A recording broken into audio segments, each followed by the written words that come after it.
ධර්ම දානයේ පුණ්‍ය විපාකය තමයි සුවසේ ධර්මය අවබෝධ කරන්න ඕන පින සකස් වෙනවා. ඉස්සර කෙස් බෑ සැනින් ඒ කියන්නේ කෙස් කපනකොටම රහත් වෙච්ච කරගෙහි රහත් වෙනවා කියලා ඒකට කියන්නේ. ඒ වගේ සංසාරේ කරපු විශේෂ පිනක් තමයි ධර්ම දානය.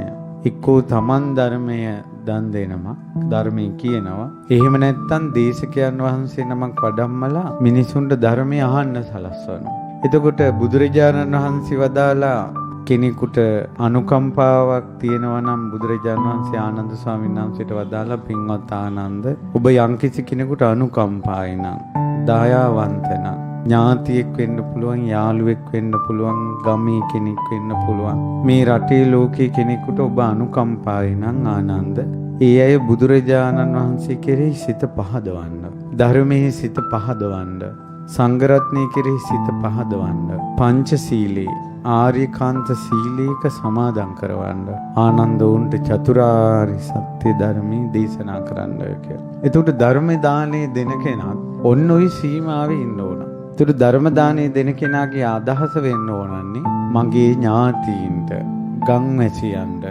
අපේ පැත්තේ අයට බුදුරජාණන් වහන්සේ ගැන පැහැදෙනවා නම් ධර්මයේ ගැන පැහැදෙනවා නම් රහතන් වහන්සේලා ගැන පැහැදෙනවා නම් අනේ මේ මිනිසු සිල්පදයක් හරි රකින්නවා නම් මේ බණ අහලා අනේ මේ මිනිසුන්ට චතුරාර්ය සත්‍ය ගැන තේරෙනවා නම් අන්න ඒ වගේ ධර්ම දේශනාවක් මම කරවන්න ඕනේ කියලා සමාදන් කරන එක තමයි කරන්න ඕනන්නේ. එතකොට තමයි ධර්ම දානයේ දෙන අයටත් ධර්ම දානයේ සංවිධානය කිරීමේ පින එන්නේ. සමහර අය ඉන්න එහෙම නෙවෙයි. අර හාමුදුරු ගෙනල්ලා හොඳටම අපේ උන්ට බන්නවන්න ඕන. හොඳ වයින් දෙයක් කියලා දෙන්න ඕන. ඔයාලට ඕන දේ හාමුදුරු ලවා කියව ගන්න හදන්න එපා. බලලුන් ලවා කොස්සට බා ගන්නවා වගේ. හොඳ නෑ. ධර්ම දානය කියලා පවසිද්ධ වෙනවා. එහෙම නෙවෙයි.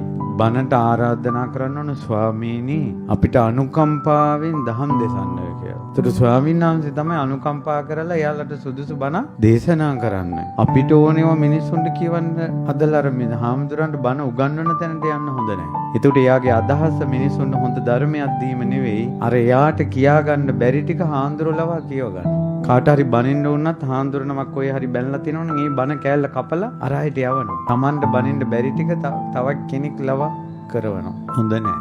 ධර්ම දානය දෙනවා කියන එක පිරිසිදු හිතෙන් කරන්න ඕන.